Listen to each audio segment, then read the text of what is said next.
पिछले सत्र में हमने इस प्रकार के एक चर वाले रैखिक समीकरणों को हल करना सीखा था, पर ध्यान दीजिए कि इन सभी समीकरणों में चर सिर्फ एक ही पक्ष में है। तो दोस्तों, इस सत्र में हम ऐसे एक चर वाले रैखिक समीकरणों को हल करेंगे जिनमें चर समीकरण के दोनों पक्षों में मौजूद है। आइए हम यह एक उदाहरण के साथ समझते हैं। रानी को 2 वर्गाकार चार्ट पेपर दिए गए हैं। उसे बताया गया है कि बड़े कागज की लंबाई छोटे कागज की लंबाई से 5 इंच ज्यादा है और उसे छोटे कागज की लंबाई पूछी गई है।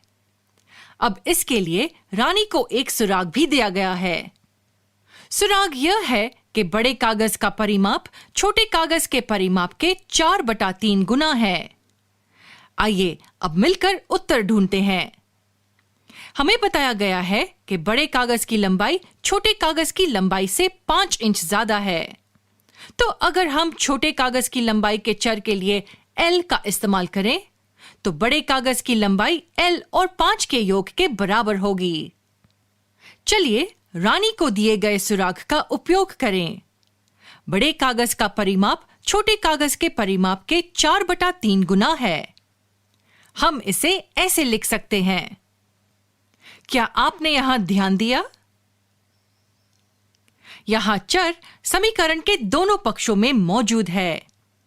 अभी तक हमने जितनी समस्याओं का हल निकाला है, उनमें हमेशा चर समीकरण के एक पक्ष में ही मौजूद होता था। पर चिंता ना करें, हम मिलकर इस परिस्थिति को आसान करेंगे। अब अगर हम यहां इन कोष्ठकों को विस्तारित करते हैं, हमें यह समीकरण मिलता है। अब 3 से छुटकारा पाने के लिए हम दोनों पक्षों को 3 से गुणा करेंगे। अब हम चाहते हैं कि चर L समीकरण के सिर्फ एक ही पक्ष में हो, तो हमें इस पद को दाएं पक्ष में पक्षांतर करना पड़ेगा। जब हम वह कर लेंगे, हमें 16L में से 12L घटाना पड़ेगा। क्या हम 16L में से 12L घटा सकते हैं? हां, हम यह कर सकते हैं। दोनों पदों में समान चर है L। हमने पिछली कक्षा में पढ़ा है कि ऐसे पदों को समान पद कहा जाता है और हम समान पदों को जोड़ और घटा सकते हैं। तो हमारे समीकरण में जब हम 12L को दाएं पक्ष में ले जाते हैं, तब उसे 16L में से घटा सकते हैं क्योंकि वे समान पद हैं। अब हमें जाने पहचाने रूप का एक समीकरण मिला। आखिरकार हमें चर एक पक्ष में और अचर दूसरे पक्ष में मिला। L का मान ढूंढने के लिए चलिए दोनों पक्षों का 4 से विभाजन करते हैं। इस कदम में हमें L का मान 15 के बराबर मिला, तो छोटे कागज की लंबाई 15 इंच है।